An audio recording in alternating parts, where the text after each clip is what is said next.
اور اگر رمضان کا مہینہ تو پورا معافی کا مہینہ ہے کہ دوزخ کے دروازے بند ہو جاتے ہیں، جنت کے دروازے کھول دیے جاتے ہیں، شیطان قید. آپ دیکھتے نہیں نمازی کیوں بڑھ جاتے ہیں رمضان شریف میں؟ کہ وہ نامراد قید ہو جاتے.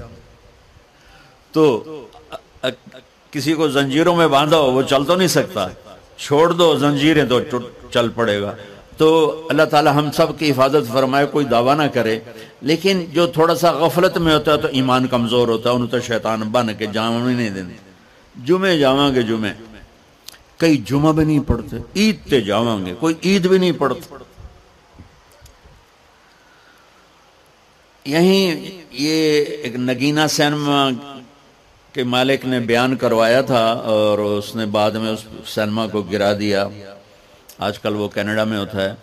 تو وہ سینمے کا جو تھا نا مینیجر، وہ میرے پاس آیا، کہا مولانا آج میں پہلی نماز پڑھی ہے. وہاں ہم نے مغرب کی نماز پڑھی، اس کے بعد بیان ہوا. بیان کے بعد وہ اتنا ہنگامہ ہوا کہ رش بہت تھا، تو وہاں نماز پڑھی نہیں جا سکے. ہم نے کہنے لگا میں چل رہا تھا میرے ساتھ ساتھ، مولانا آج میں پہلی نماز پڑھی. میں نے کہا کیا مطلب؟ کہا جی یہی کہ آج زندگی دی پہلی نماز پڑھی. ہوگا راؤنڈ اباؤٹ 40-45 سال کا. میں کہا پہلی نماز؟ ہاں جی پہلی نماز. جمعہ پڑھے؟ نہیں کدی نہیں. عید؟ نہیں کدی نہیں. آج پہلی نماز تھوڑے پیچھے پڑھی ہے. شیطان جب قید ہوتا ہے تو زنجیریں کھل جاتی ہیں تو نمازی بڑھنا شروع ہو جاتے ہیں. اس کے بعد جو گھٹتے ہیں نا تو شیطان کی وجہ سے نہیں، اپنی عادت اور سستی کی وجہ سے. پہلے 2-3 دن بڑا جوش ہوتا ہے، پھر اس کے بعد گھٹتے ادھے کو پھر نکل جاندے ہیں، ادھے رہ جاندے ہیں. تو تراویح میں پہلے پوری مسجد بھرے گی، پھر ایک صف جائے گی، پھر دوسری جائے گی، پھر تیسری جائے گی. تو بھائیو یہ رمضان آ رہا ہے، دیکھو میں ہاتھ جوڑتا ہوں، نماز 5 وقت سارا سال فرض ہے، لیکن روزے کی برکت سے کیا ہوتا ہے؟ شیطان قید ہو جاتا ہے تو وہ سارے بھاگے آ رہے ہوتے ہیں. اللہ سے مانگ لو اس رمضان میں کہ یا اللہ ایسی توفیق دے کہ موت تک نماز نہ چھوٹ. رمضان میں بہت سے لوگ رشوت لینا چھوڑ دیتے ہیں کہ نہیں جی ہن رمضان شریف آ گیا. رمضان شریف بھی تو آیا ہے، لیکن اصل میں شیطان قید ہوا ہے تو اب کہہ رہے نہیں ہوں رشوت نہیں لینی، مہینے بعد لواں گے. ڈنڈی مارنے والا کہتا ہے نہیں صحیح تولنا ہے، پھر رمضان تو بعد کٹھی کسر کر لواں گے. وہ کیا وجہ ہے پیچھے؟ ایک تو رمضان کی برکات ہیں، اور ایک شیطان کا قید ہونا ہے، اور ایک جنت کے دروازوں کا کھل جانا، دوزخ کے دروازوں کا بند ہونا، اللہ کے عرش کا پہلے آسمان پہ مستقل ڈیرا ڈال دینا، اور پھر اعلان کرنا ہے کوئی بخشش آنے والا ہے، کوئی معافی مانگنے والا ہے، کوئی توبہ کرنے والا ہے، کوئی جنت مانگنے والا ہے، کوئی دنیا مانگنے والا، آؤ مانگو. اور ایک فرشتہ اعلان کرتا ہے اے بھلائی کے چاہنے والے شاباش آگے بڑھ، اور دوسرا فرشتہ اعلان کرتا ہے اے برائی کے کرنے والے بس کر اور واپس آ جا، بس کر اور واپس آ جا. رمضان کا مطلب ہے جل جانا. رمضان کے لفظ کا مطلب ہے جل جانا. جلنے کا مطلب کیوں ہے اس میں؟ کہ رمضان میں اللہ سارے گناہوں سے اپنے بندوں کو پاک کر دیتا ہے اور ان کے گناہوں کو جلا دیتا ہے، جس سے وہ پاک ہو کر جیسے سونا آگ میں جل کے خالص ہو کے باہر آتا ہے، روزہ رکھنے والا بھوک کی آگ میں جل کے خالص ہو کے باہر آ جاتا ہے، اللہ اس کے سارے گناہ معاف فرماتا ہے. دھیان نال سنیں، سب سے اعلیٰ درجے کا مسلمان، میرے نبی کا جواب، جو سارا دن مصلی پہ بیٹھا رہے، جو ہر سال حج عمرہ کرے، جو مسجد سے نہ نکلے، جو رات کو قرآن پڑھے، دن میں روزے رکھے. نہیں، سنو غور سے سنو. من سلم المسلمون لسانہ ویدہ، سب سے اعلیٰ درجے کا مسلمان فیصلہ بات کا وہ ہے جو اپنے مسلمانوں کو تکلیف نہ پہنچائے، جو ہاتھ اور زبان سے کسی کو تکلیف نہ پہنچائے، وہ سب سے اعلیٰ درجے کا مسلمان ہے. سبحان اللہ، کیا بات. میرے نبی سے ایک صحابی نے پوچھا یا رسول اللہ، ہمارے محلے میں ایک خاتون رہتی ہے، رات کو تہجد پڑھتی ہے، دن میں روزے رکھتی ہے، پر اس کی زبان بہت سخت ہے، بہت بےزتی کرتی. اب نے کہا جہنم میں جائے گی. کہا جی ایک خاتون ہے جو نہ نفلی روزہ، لیکن اس کی زبان کا بول بڑا میٹھا ہے، کہا وہ جنت میں جائے گی. تو سب سے اعلیٰ درجے کا مسلمان کون ہے جو کسی کو تکلیف نہ پہنچائے؟ پھر اس نے پوچھا ای الایمان افضل، سب سے اعلیٰ درجے کا مومن کون ہے؟ تو آپ نے فرمایا حسن الاخلاق، جس کے اخلاق اچھے ہوں وہ سب سے اعلیٰ درجے کا ایمان والا ہے. کیونکہ تکلیف نہ پہنچانا اخلاق کی ایک صفت ہے، اور اخلاق کی بے شمار اقسام. میرے نبی نے فرمایا اچھے اخلاق 360 صفات کا نام ہے. ایک صفت بھی کسی مسلمان مرد عورت کے اندر ہوگی تو جنت میں چلا جائے گا. سامنے ابو بکر بیٹھے تھے، کہنے لگے یا رسول اللہ کو میرے اندر بھی ہے؟ تو آپ نے فرمایا تیرے اندر ساری ہے، ساری تیرے اندر ساری.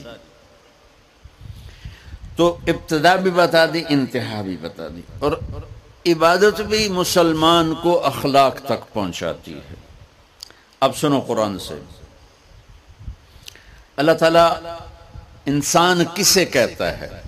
ایمان والوں کو. ان الذین کفروا من اہل الکتاب والمشرکین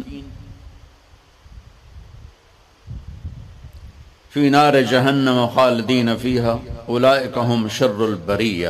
سب سے بدترین مخلوق وہ ہے جو اللہ کو نہ مانے، جو اللہ کہ دین کو نہ مانے. آپ نے کہا وہ سب سے بدترین مخلوق. تو لا الہ الا اللہ محمد رسول اللہ ہمیں انسانیت میں داخل کرتا ہے. انسان ہے ہی وہ جو لا الہ الا اللہ محمد رسول اللہ کا کلمہ پڑھتا ہو میرے رب کے نزدیک. نماز کیا ہے؟ نماز کیا ہے؟ بول بھائی. ہاں، میرا اللہ کہتا ہے ان الصلاۃ تنہا. اب آئی نہیں چل رہا.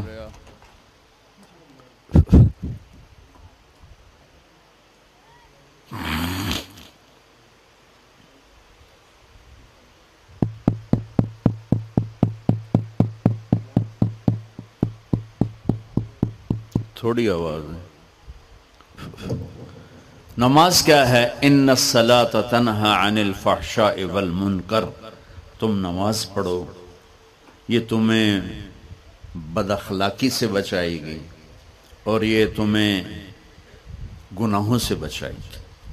تو نماز بھی انسان کو اخلاق تک لے جا رہی، فحاشی سے بچائے گی، گناہوں سے بچائے گی، اخلاق کی طرف سفر. روزہ آ رہا ہے. روزہ کس لیے ہے؟ کتب علیکم الصیام کما کتب علی الذین من قبلکم لعلکم تتقون. تم پر روزہ فرض کیا ہے جیسے پہلوں پہ کیا تھا تاکہ تم تقوی والے بن جاؤ. تقوی والے کون ہیں؟ وسارعوا الی مغفرۃ من ربکم وجنۃ عرضها السماوات والارض اعدت للمتقین. کہ میرے بندو دوڑو جنت کی طرف جو تقوی والوں کے لیے. متقی کون ان دن تقوی والے یا اللہ؟ کہ الذین ينفقون فی السراء والضراء، کا جو میرے نام پہ سخاوت کرتے ہیں، چاہے تنگ دست ہوں چاہے پیسے والے ہوں، چاہے تھوڑا مال ہوئے چاہے زیادہ مال ہوئے، وہ میرے نام پہ خرچ کر دیں. الکاظمین الغیظ، جو غصے کو پی جاتے ہیں. والعافین عن الناس، اور جو لوگوں کو معاف کر دیتے ہیں. اللہ تعالیٰ کہہ رہا ہے یہ تقوی والے ہیں. تو روزہ بھی اخلاق پہ لے جا رہا ہے. فمن فرض فیہن الحج فلا رفث ولا فسوق ولا جدال. میرے رب نے کہا حج کا ارادہ کر لیا ہے تو زبان کی گندی، زبان کا گندا لہجہ اور زبان کے گندے بول سے بچو، لڑائی سے بچو، گناہوں سے بچو. تو حج بھی میٹھے بول پہ لا رہا ہے، لڑائی سے بچنے پہ لا رہا ہے، نافرمانی سے بچنے پہ لا رہا ہے. خذ من اموالہم صدقۃ تطہرہم وتزکیہم بہا وصلی علیہم. میرا رب فرما رہا ہے میرے محبوب ان سے زکوٰۃ لیں اور ان کو پاک کریں اور ان کا تزکیہ کریں، ان کو ایک اچھا انسان بنائیں۔ زکوٰۃ ہو اخلاق بنتے ہیں، روزہ ہو اخلاق بنتے ہیں، حج ہو اخلاق بنتے ہیں، نماز ہو اخلاق بنتے ہیں، کلمہ ہو انسان بنتا ہے۔ یہ اتنا زور کیوں دیا ہے اخلاق پر کہ میرے بھائیو، اچھا معاشرہ جو وجود میں آتا ہے وہ ایک دوسرے کو معاف کرنے سے وجود میں آتا ہے۔ مسجد نماز کے لیے ہے، اور نماز ایک انفرادی عمل ہے جو کر کے میں گھر چلا جاتا ہوں، دفتر چلا جاتا ہوں، پڑھوں نہ پڑھوں، نہ پڑھنے کا گناہ مجھ پر، پڑھنے کی نیکی مجھ پر۔ لیکن اگر میرے اخلاق برے ہیں، روزہ میری چیز ہے، رکھوں اجر، نہیں رکھوں پکڑ، زکوٰۃ دے دوں اجر نہ دوں پکڑ، حج کر لوں اجر نہ کروں پکڑ۔ صرف میری ذات سے کے گرد ہے نماز بھی، روزہ بھی، حج بھی، زکوٰۃ بھی۔ لیکن برے اخلاق جتنا معاشرے میں میرا اثر ہے وہاں سب تباہی پھیلا دیں گے، اور اچھے اخلاق جتنا معاشرے میں میرا اثر ہے وہاں خوبصورتی کو پھیلا دیں گے۔ عبادت چھپ جاتی ہے۔ میں نے فجر پڑھی ہے کہ نہیں پڑھی آپ کو پتہ ہے؟ بولو، آپ نے پڑھی ہے یا نہیں پڑھی مجھے کوئی پتہ ہے نہیں ہے۔ لیکن یہاں بیٹھ کے اللہ نہ کرے میں فرقہ واریت کی بات کروں، آپ سب کو پتہ چلے گا کہ نہیں چلے گا کہ مولوی اگلا رہا ہے؟ اور یہاں بیٹھ کے میں محبت کی بات کروں تو آپ کو پتہ چلے گا کہ نہیں چلے گا کہ یہ محمد مصطفیٰ صلی اللہ علیہ وسلم والے اخلاق بتا رہا ہے؟ تو اخلاق چھپتے نہیں، برے ہوں یا اچھے ہوں، ظاہر ہوتے ہیں۔ اور سب سے زیادہ اس آدمی کا خاندان، جس آدمی کو بدتمیزی کی عادت ہے، وہ بیوی کے دل کو برباد کر دے گا، ماں باپ کے دل کو برباد کر دے گا، اولاد کو برباد کر دے گا، دوستوں کو، نوکروں کو برباد کر دے گا۔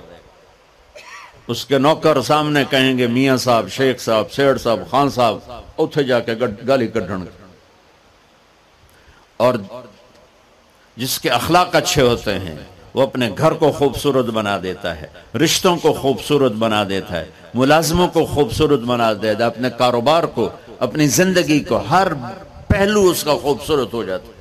اچھے اخلاق لباس کی طرح ہیں جو میرا ہر عیب چھپا لیتے ہیں، اور برے اخلاق ننگے آدمی کی طرح ہے جس کا ہر عیب سامنے آ جاتا ہے۔ اور اللہ کی رحمت اتنی طاقتور ہے کہ میرا رب فرماتا ہے، یہ تو میں نے 5 غلطیاں بتائی ہیں، لیکن میرا رب فرماتا ہے میرا بندہ میں تجھے عمر بھی دیتا ہوں، طاقت بھی دیتا ہوں، تو اتنے گناہ کر کے زمین فیصل آباد کی سے اٹھا کر آسمان کی چھت کو لگا دے، ساری دنیا گناہگار ہو جائے نا تو آسمان کیا چاند تک بھی گناہ نہیں جا سکتے۔ اور میرا اللہ کہہ رہا ہے ایک مرد عورت اتنے گناہ کرے کہ آسمان کی چھت کو لگا دے، پھر صرف ایک دفعہ مجھے کہے یا اللہ معاف کر، تو میں سارے ہی معاف کر دوں۔ تو بھائیو یہ رات بھی معافی مانگنے کی ہے۔ تو میرے عزیز و رمضان شریف آ رہا ہے، اپنے دل کو کینہ سے صاف کرو، بغض سے صاف کرو، نفرت سے صاف کرو، کسی سے لڑے ہوئے ہو اللہ کے واسطے صلح کر لو۔ یہ لڑنے کی جگہ نہیں ہے، محبت کر کے جاؤ تو اللہ بڑے اونچے عالی درجات نصیب فرمائے گا۔ اور اللہ تعالیٰ موقع دے تو رمضان میں ایک 3 دن تبلیغ میں اللہ کے راستے میں ضرور لگا لینا۔ تو سارے بھائی نیت کرتے ہو؟ سنتیں پڑھو۔ اللہ نے زکوٰۃ فرض کی ہے تو زکوٰۃ نکالو۔